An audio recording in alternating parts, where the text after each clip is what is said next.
Friday edition of Wasatch Weekends. I'm your host, Maddie Evans, and this is the newest show brought to you by Park City Television. We love getting to get you in the know before you have anywhere to go, and so we always bring you the latest and greatest information on news, sports, art, entertainment, and so much more. So make sure that you tune in every Friday, Saturday, and Sunday at 7 a.m.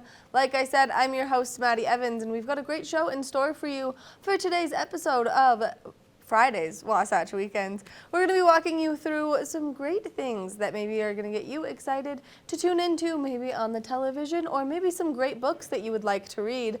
But let's take a look at some of the great activities that are taking place in and around the community for this great day for you to get out there and enjoy. Now, if you're looking for something family-friendly to do with those kiddos that you have at home, well, ages 4 through 6 can go enjoy some story time. And this is a great way to just help develop those early literacy skills, but you can get over there and you can enjoy it at the Summit County Library at the Kimball Junction location from 10:30 a.m. to 11 a.m. and you don't want to miss it because there's going to be picture books, puppets, songs, rhymes, and so much more with Miss Kirsten. This is for all ages 4 through 6 and their caregivers, but siblings are always welcome. So make sure that you go check that out. Now, if you're looking for something a little bit later in the day to do, well, there are some great options for you. Have you been out skiing or snowboarding recently? Have you peeked your way around the village at the canyons? Well, if you have, they've got a really fun activity, and that takes place from 3 p.m. to 5 p.m. and this is the Winter Nights. So you can go and enjoy this. It's going to take place throughout the entire 2022-2023 winter season. Each night will feature a DJ playing, like I said, from 3 p.m. to 5 p.m. and it's a ton of fun to just go out there, explore around, visit the shop, dining, and other great merchants that they have up there at the canyon. So make sure you make your way over there and you check that out. Now, the skiing right now is phenomenal, and so if you're going to ski, well, then maybe opera with this great way to do so. Now, if you're looking for something a little different, maybe some suspense, maybe you like those thrillers, well, then right now is a great time to get out there and enjoy. So you can go to the Park City Film, which is presenting Decision to Leave. Now, this is a great movie. It is from a mountain peak in South Korea. A man plummets to his death. Did he jump or was he pushed? When detectives arrive on the scene, he begins to suspect the dead man's wife, but as he digs deeper into the investigation, he finds himself trapped in a web of deception and desire. Now, this is going to play Friday and Saturday night at 7 p.m. or Sunday night at 6 p.m. and you can get your tickets at parkcityfilm.org. I don't know about you, but I love a good murder mystery, whether it's a book or a movie, and so if that's right up your alley as well, then maybe I'll see you there this weekend because I think that this is going to be something that's a ton of fun to go enjoy. Now, if you're looking for something else to do, well, then the Fox School of Wines has always got some great programming. Unfortunately, their program for tonight is sold out, but this is a program that is going to pair their wines for stews and chilies. But you can check out some of their other great upcoming events at foxschoolofwines.com. Now, you can see all of the fun events that they have taking place. Maybe one of these tickles your fancy. Well, then make sure that you go online. That way you can get nice and registered to partake in all of the fun that they've got going on. Now, if you love Park Silly like I love Park Silly, and this is such a thing that is near and dear to my heart, as Park Silly was one of my first ever jobs that I had. And so if you love Park Silly, well, you can rejoice because it's back for its 11th or its summer season for 11 days over this summer. Now, it was a split decision from the town council, but the market is going to take place. It used to be located on 5th Street. Now it's going to move to Lower Main Street. That way you can get out there and partake in everything that they've got going on this summer. Like I said, 11 days throughout the course of the summer. So if you're looking for something fun to do, this is always just a great way to get out there. Maybe start buying some gifts if you have any events coming up, because these are all unique, handmade, and made with love gifts. And I know that because, like I said, this was one of my first jobs I've ever had. So count down the days. Park Silly Market's coming back for another year. Now, we've got a lot of things going on for the next little bit of the show. Of course, like I said, we're going to introduce you to a fabulous book that you can read to your children, a series, Frida the Frog. So make sure that you stay tuned for that, and there's a really fun game show that might get you entertained. But right now, we're going to take a look at what's going on with our local sports.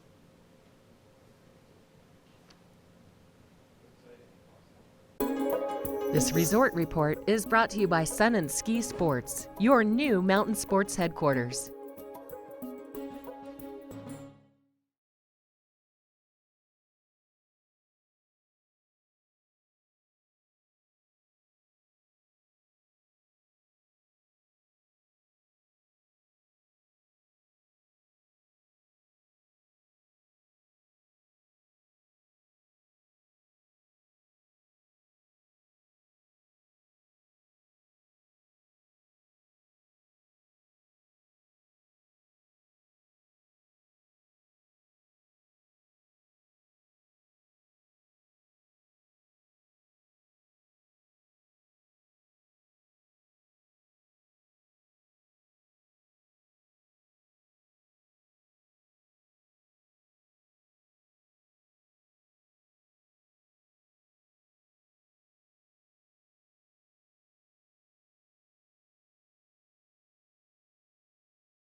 The ultimate battle of knowledge is on right now as the show Masterminds making its way back for its new season return. And we've got Brooke Burns and Mark the Beast Labette. Thank you guys so much for taking some time to chat with me this morning. Of course. Thank you for having us. All right, so I have to know where the nickname the Beast comes from.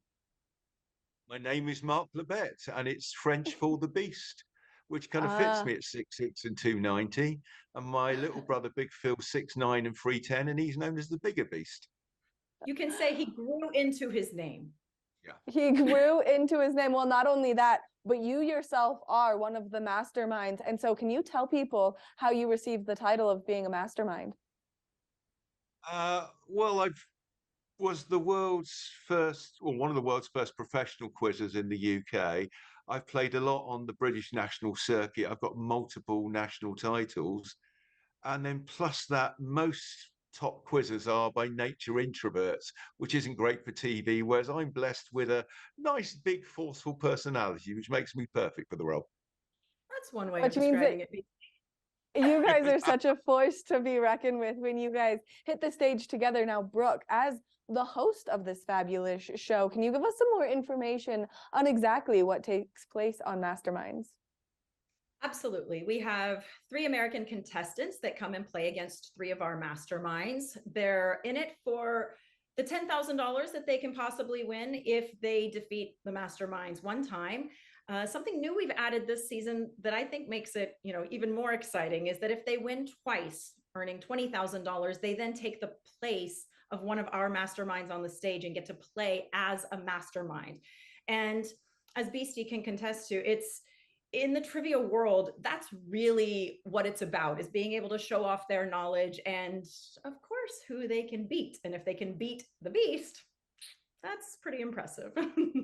That's it. I've raised the arm in triumph for one person who beat me because respect was shown. And that person was so made up that they'd won. The money was almost immaterial. Exactly. The other time, there's been other people they've literally been crushed after losing that second match. And you need a heart of stone not to feel sorry for them. So I, of course, am laughing.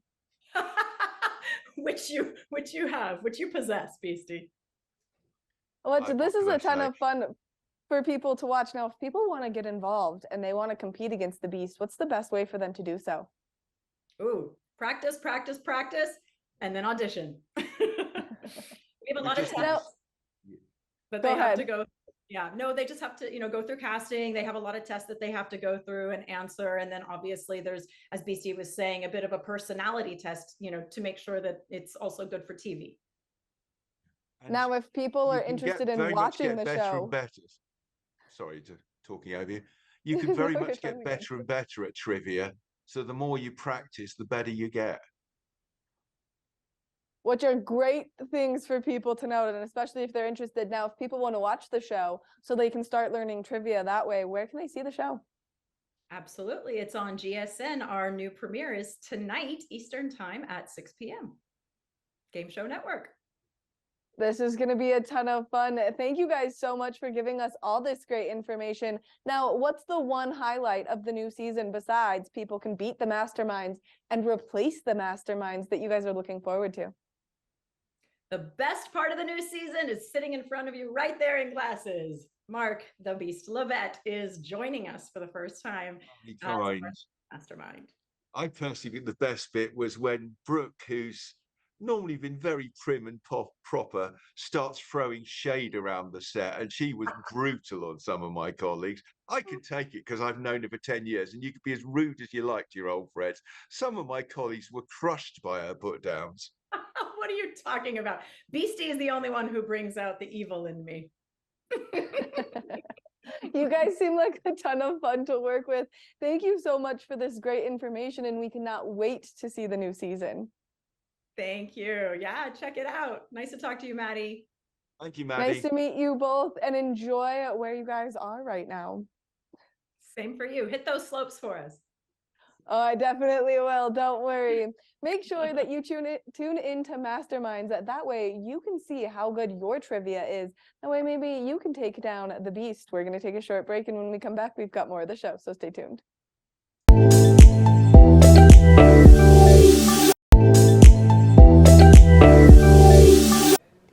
January is a very special time of the year, only because there's so many things happening with the new year. It's also known as Divorce Month. Now, if you're someone who is getting a divorce and you've got those kiddos at home, it's sometimes hard to explain. Well, there's a book to help you, and that's Frida the Frog Gets Divorced. And we've got Nadine Harouni joining us. Thank you so much for taking the time to chat with us about all of your fabulous books. Oh, my pleasure. I'm happy to be here. Now, we had mentioned earlier that January is known as Divorce Month, and why is that? I think after the holidays, it's sort of a time that people regroup or drive each other crazy, and so in some cases, and it's people make New Year's resolutions, and maybe they've been unhappy during the course of the year, and the beginning of the year is when everybody starts diets, and I guess they start divorce.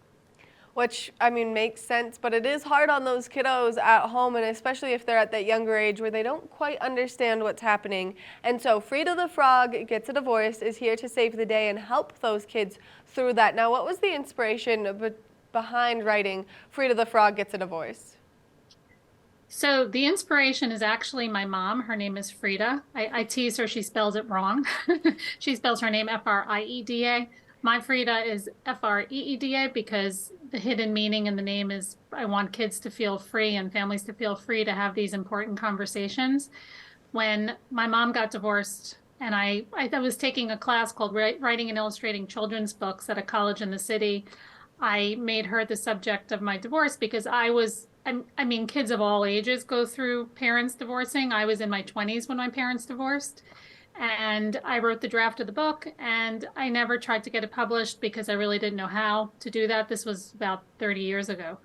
And now fast forward to me being back in, I think, 2015. No, it was 2009, 2008. My kids were little. I was getting divorced, and I didn't really know how to explain the subject matter to my own kids in a way that wouldn't scare the heck out of them. And very matter-of-factly, and there were kids' books. There are other kids' books out there. Just for me, nothing really resonated or felt very matter-of-fact. And even though it's a heavy subject, they were kind of doom and gloom colors. Nothing really kind of felt like how a kid would want to understand. So that kind of motivated me to get my story out there. And hence, Frida the Frog Gets a Divorce came to be once I got a publisher. Which I think this is so important, and much like yourself, I'm a child of divorce, but my parents I was much younger, and so my parents had to sit us all down. I'm one of many children, and explain this all to us. And so I think that books like this really help those kids understand and learn and be more kindly educated through the process of the divorce, because sometimes it's always not just so black or white. And I think that this does such a great job of explaining what's going to happen and kind of the trials and tribulations as they make those steps forward. Now, you have an entire series of children's books that you have written to kind of help deal with the hardship. Right. Yes. So I agree with everything you just said. And I think kids need things explained to them. The story is meant to be a tool, let's say in your toolbox, so to speak, for parents, for teachers, for anybody to introduce these somewhat heavy subjects and open up a conversation. And all of my books have discussion questions at the end of the book. So this book follows along a frog family as they go through certain situations. Like the first book, she gets divorced. The second book, it was written after I met my own blue frog, somebody of another ethnicity, and we got married and we became a blended family. So it's kind of touching upon diversity, blended families, any kind of mixed race, religion, or ethnicity, just reminding kids sort of not to judge a book by its cover. And then as the frog family travels along, different things happen, which I felt were important to talk about because there's not a lot of books talking about these subjects, not only for the kids who are going through the particular situation, but also for their friends, let's say in school, who have no idea maybe what something is or what their friends might be going through. So I try to encourage these kids to talk about it with their friends, not feel like an outcast and not feel uncomfortable, and then their friends can have a better understanding. So in the third book, she moves to a bigger lily pad. In my case, we moved from Manhattan to the suburbs in New Jersey, and it's talking about major life changes that kids might go through, any sort of, whether it's changing schools, changing towns, houses.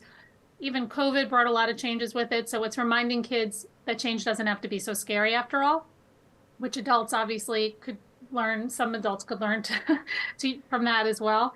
And the fourth book, Frida the Frog Says Farewell to Her Fish, is talking about losing a pet or losing a loved one. In my case, my kids lost their grandma Helen, and they were little, and it was their first time encountering loss, which is very difficult for kids of all ages to go through. And lastly, that brings us up to Frida the Frog and the Two Mamas Next Door, which is written primarily for the LGBTQ community, but also for all kids and all types of families. Because in the book, there's a conversation with the parents, and Frida's reminding the tadpoles that families come in many different shapes and sizes, whether it be two moms, two dads, a mom and a dad, a single parent, and no two families are alike. It's sort of the running thread of the series.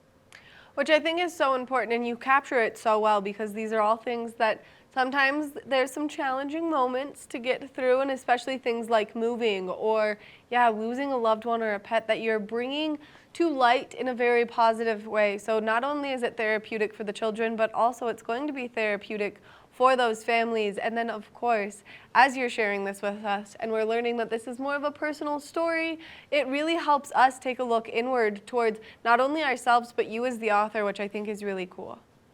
Thank you. I hope people think it's cool. I think it's easier as an author to write from personal experience. So just like I say, no two families are the same, no two experiences are the same. So this is not meant to generally cover even, let's say, the first book.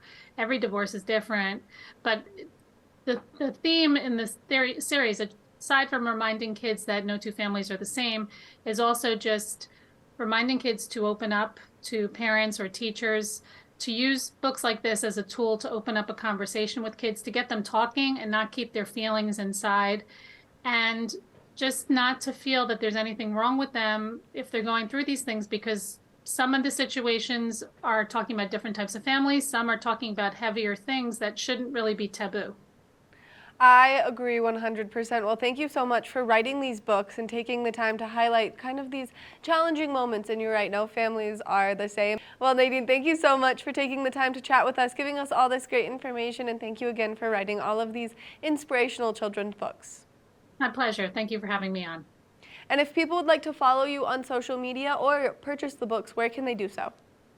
Yes, by all means, please follow me. I will just forewarn you that sometimes I'm completely dorky on my social media pages, but it's Frida the Frog, Freeda, the Frog, all one word. That's my Facebook and Instagram, and I don't really know how to use Twitter.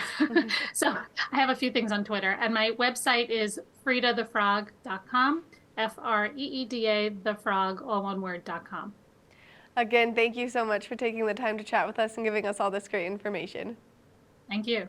make sure that if you are looking to get your hands on any of these great books, maybe for the kiddos or for someone you love nearby, that you go to FriedaTheFrog.com, and that way you can purchase the books online, and that's FREEDA, thefrog.com. We're going to take a short break, and when we come back, we've got more of the show, so stay tuned.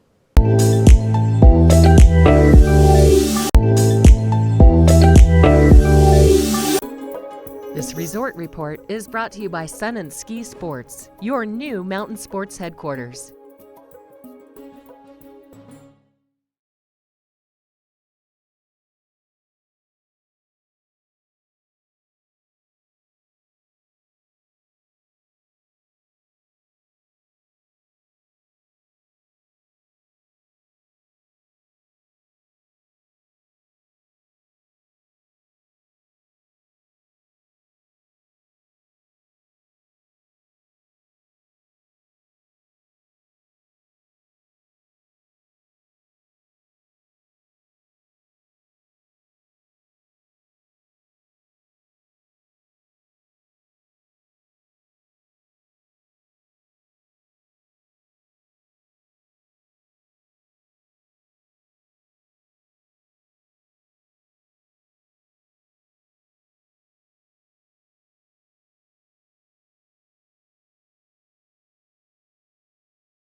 We want to thank you so much for tuning into this Friday edition of Wasatch Weekends. I love getting to spend each and every morning with you, so make sure that you tune in Friday, Saturday, and Sunday morning starting at 7 a.m.